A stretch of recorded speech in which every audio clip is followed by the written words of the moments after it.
Practice Test 2. You will hear a number of different recordings, and you will have to answer questions on what you hear. There will be time for you to read the instructions and questions, and you will have a chance to check your work. All the recordings will be played once only. The test is in 4 sections. Write all your answers in the listening question booklet.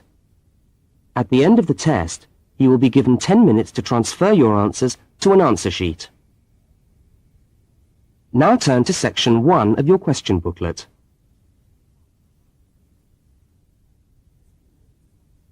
Section 1. In this section, you will hear 2 overseas students, Kate and Lukey, being interviewed by a university counsellor. First look at questions 1 to 5.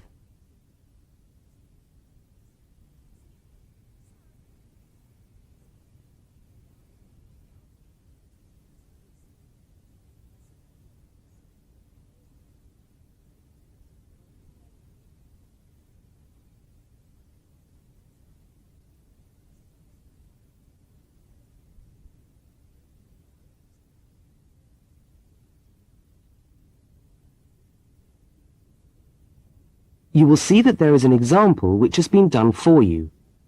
On this occasion only, the conversation relating to the example will be played first.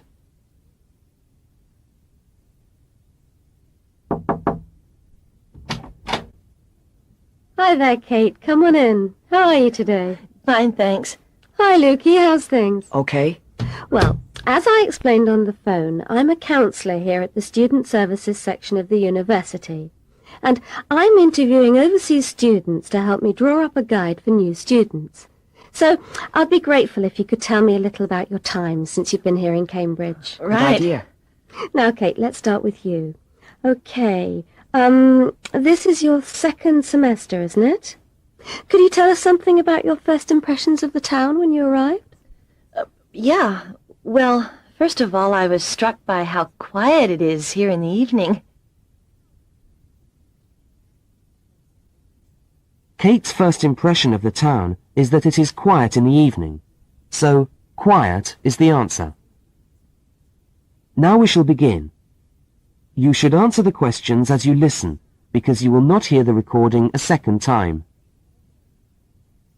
Now listen to the first interview with Kate and complete the notes by filling in the numbered spaces 1 to 5.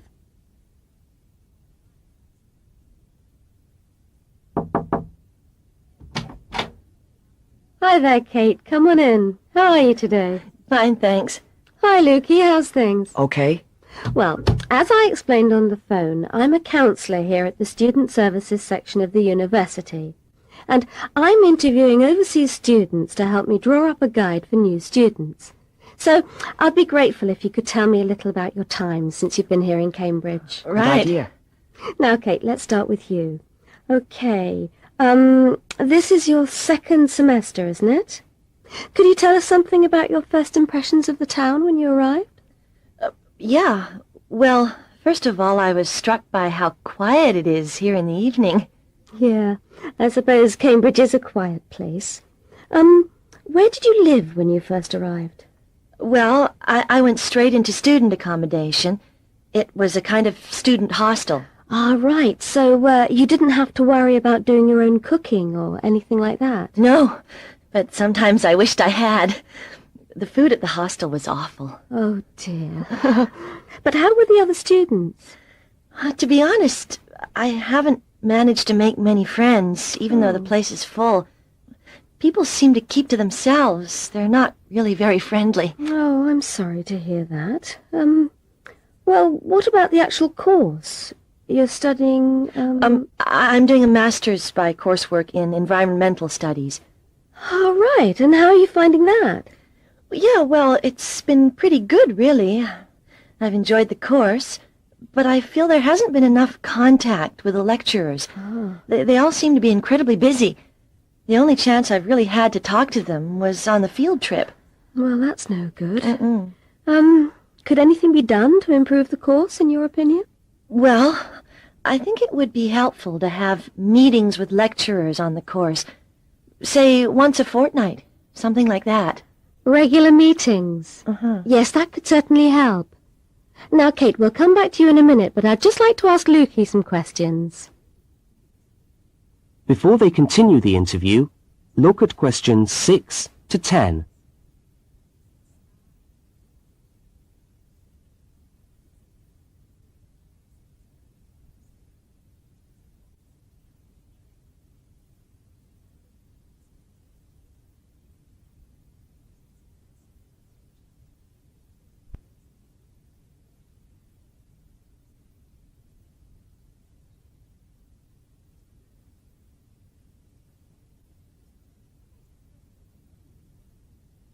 As you listen to the rest of the interview, complete the notes. Lukey, where are you from? I am from Indonesia. And how did you find Cambridge when you first arrived? Well, I like it here. I think the city is very beautiful. What about your accommodation? Was that okay? Yes, okay. At first, I stayed with a family for 3 months.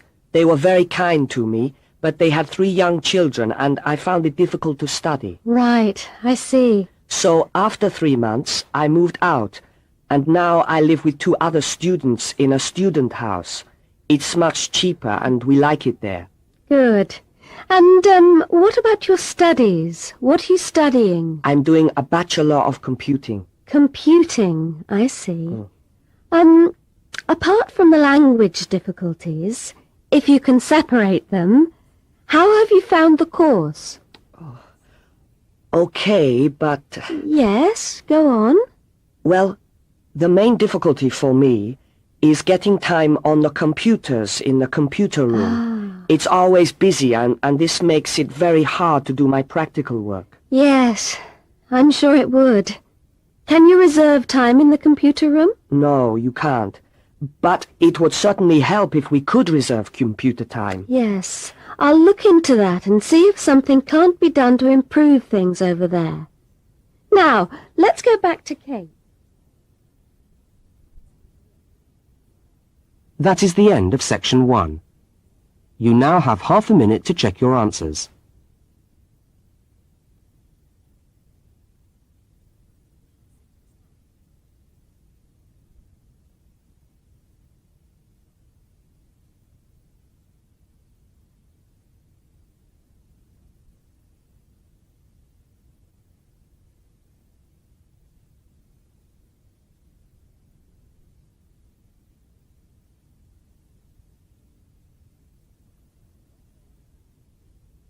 Now turn to section 2.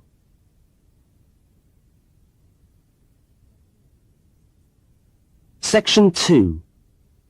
You are going to hear a radio talk about buying a bicycle.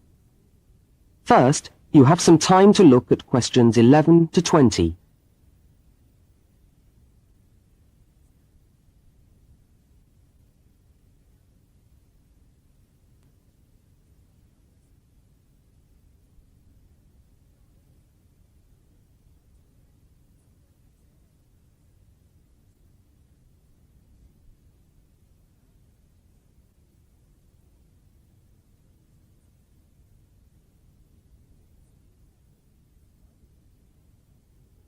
Now listen to the first part of the talk and complete the notes by filling in the numbered spaces 11 to 20.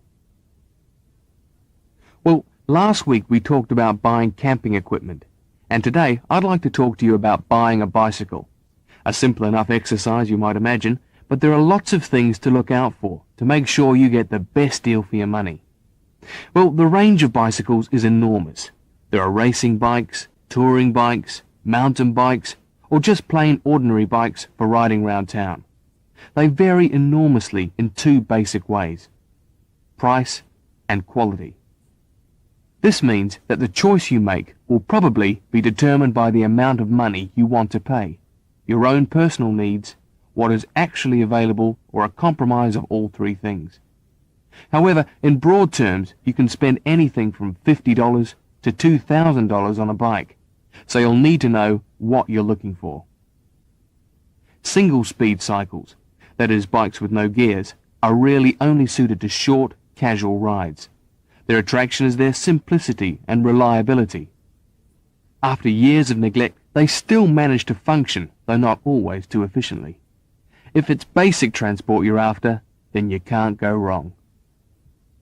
3-speed cycles, on the other hand, are all that is really necessary for most town riding, going to the shops and things like that.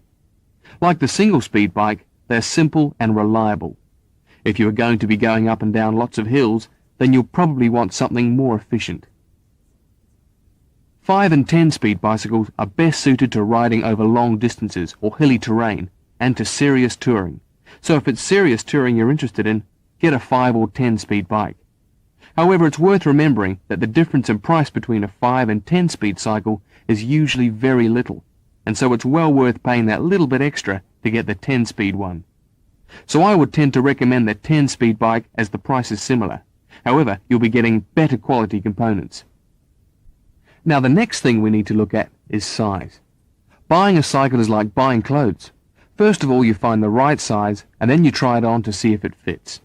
Contrary to what you might imagine, the size of the cycle is not determined by the size of the wheels, except in children's cycles, but by the size of the frame.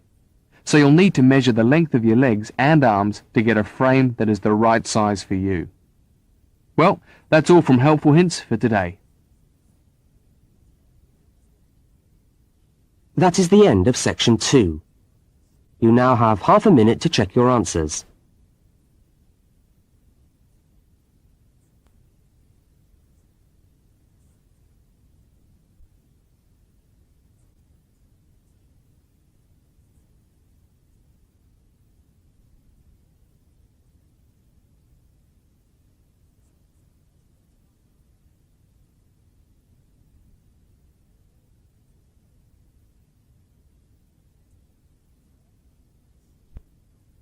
Now turn to section 3.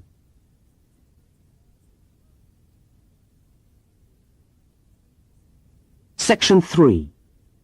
In this section, you will hear a conversation between 2 students, Fiona and Martin, talking about a tutorial topic.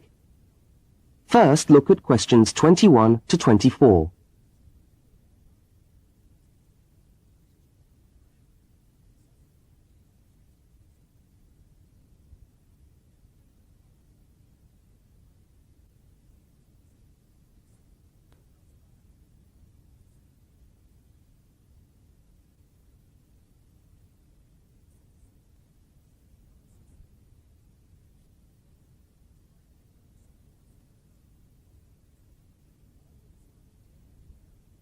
Now listen and answer questions 21 to 24.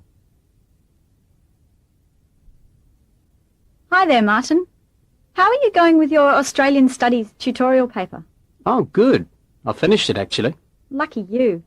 What did you do it on? I'm still trying to find an interesting topic. Well, after some consideration, I decided to look at the history of banana growing in Australia. Banana growing? Yeah, banana growing. Fascinating, I'm sure. Well, it's not as boring as you'd think. And I wanted to tie it into the work I've been doing on primary industries and the economy. Anyway, I bet there are a few things you didn't know about bananas. Such as? Such as the fact that bananas were among the first plants ever to be domesticated. Oh, really? Yeah, they're an extremely nourishing food. I suppose you're going to tell me the whole history of banana growing now, aren't you? Well, it'll be a good practice run for my tutorial next week. I'll do the same for you sometime. Okay, fire away. So where were these bananas first domesticated? According to my research, the Cavendish banana, which is a type of banana, and the first type to be cultivated here, actually originated in China, but they had a fairly roundabout route before they got to Australia. You mean they didn't go straight from China to Australia? No, they didn't. It seems that in 1826, bananas were taken from South China to England. I suppose they'd have made a welcome addition to the English diet. Yes, I'm sure. Well, apparently there was an English duke who was particularly fond of bananas, and he used to cultivate them in his hothouse, which is where you have to grow them in England, of course, because of the cool climate. And they became quite popular in the UK. So he was the one responsible for cultivating the Cavendish banana, which was then introduced into Australia. I see, and we've been growing them ever since. Yeah. Now look at questions 25 to 32.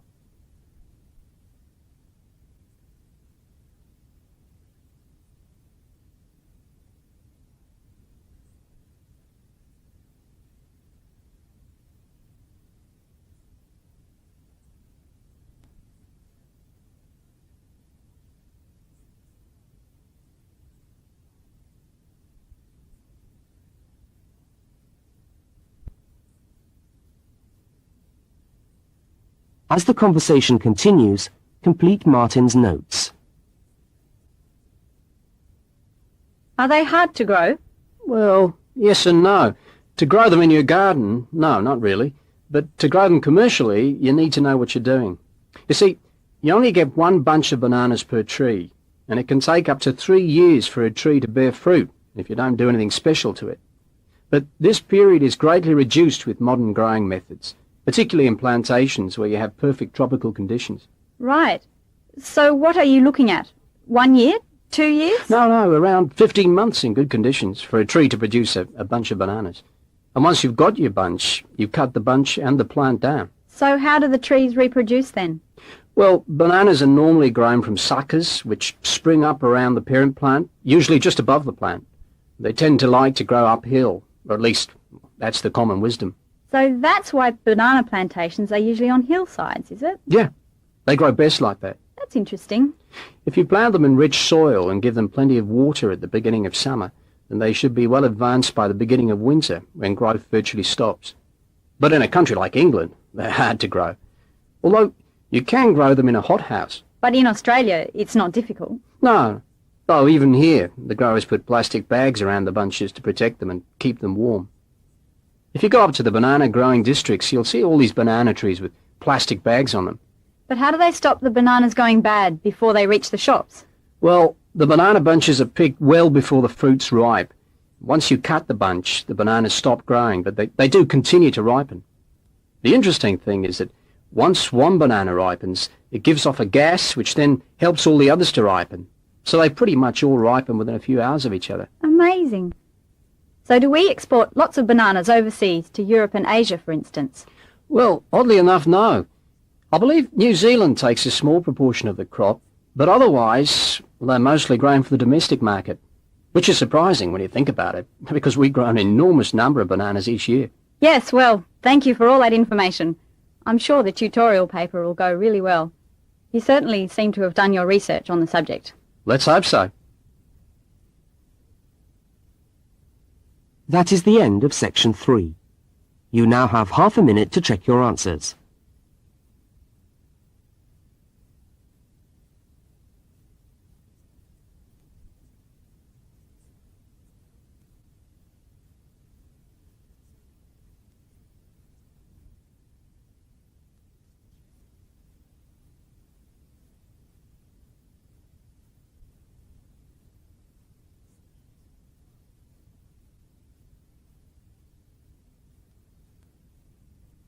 Now turn to section 4.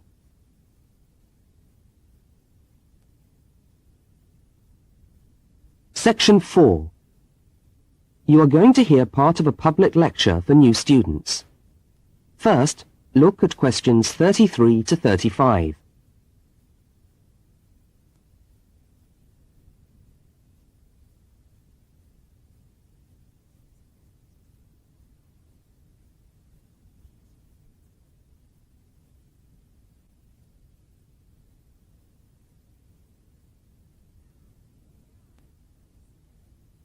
Now listen and answer questions 33 to 35.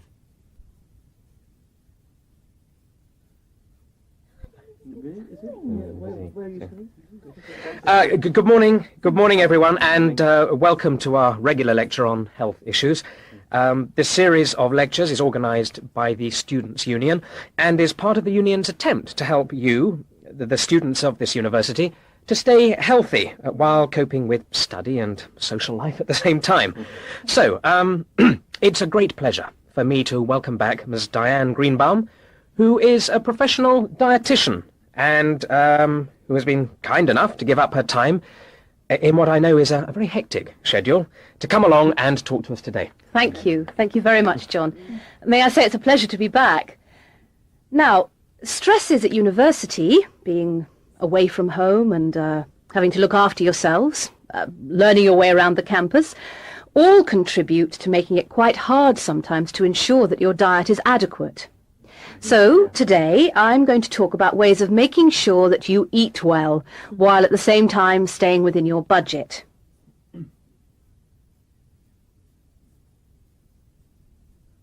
Now look at questions 36 to 41.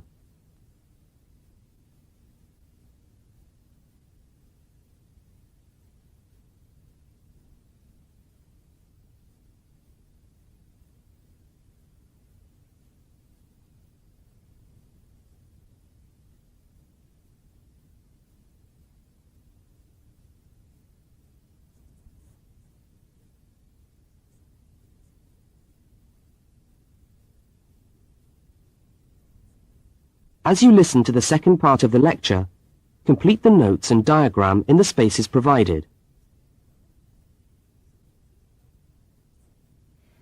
If you have a well-balanced diet, then you should be getting all the vitamins that you need for normal daily living. However, sometimes we think we're eating the right foods, but the vitamins are escaping, perhaps as a result of cooking, and anyway, we're not getting the full benefit of them. Now, if you lack vitamins in any way, the solution isn't to rush off and take vitamin pills, though they can sometimes help. No, it's far better to look at your diet and how you prepare your food. So, what are vitamins? Well, the dictionary tells us they are food factors essential in small quantities to maintain life. Now, there are fat-soluble vitamins which can be stored for quite some time by the body, and there are water-soluble vitamins which are removed more rapidly from the body. And so a regular daily intake of these ones is needed. Okay, so how can you ensure that your diet contains enough of the vitamins you need? Well, first of all, you may have to establish some new eating habits. No more chips at the uni canteen, I'm afraid. Now, firstly, you must eat a variety of foods. Then you need to ensure that you eat at least 4 servings of fruit and vegetables daily. Now, you'll need to shop 2 or 3 times a week to make sure that they're fresh, and store your vegetables in the fridge or in a cool, dark place. Now, let's just refresh our memories by looking at the healthy diet pyramid. Okay, can you all see that? Good. Well, now, as you see, we've got 3 levels to our pyramid. At the top, in the smallest area, are the things which we should really be trying to avoid as much as possible. Things like, yes, sugar, salt, butter, all that sort of thing. Next, on the middle of our pyramid, we find the things that we can eat in moderation. Not too much, though. And that's where we find milk, lean meat, fish, nuts, eggs. And then at the bottom of the pyramid are the things that you can eat lots of, because they're the things that are really good for you. And here we have bread, vegetables, and fruit. So, don't lose sight of your healthy diet pyramid when you do your shopping.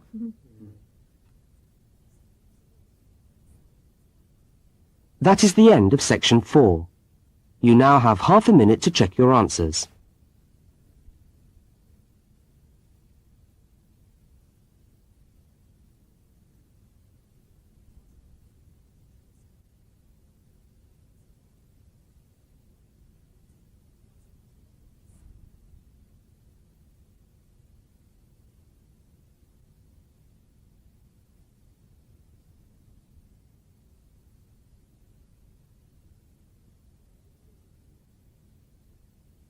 That is the end of the listening test. You now have 10 minutes to transfer your answers to the listening answer sheet.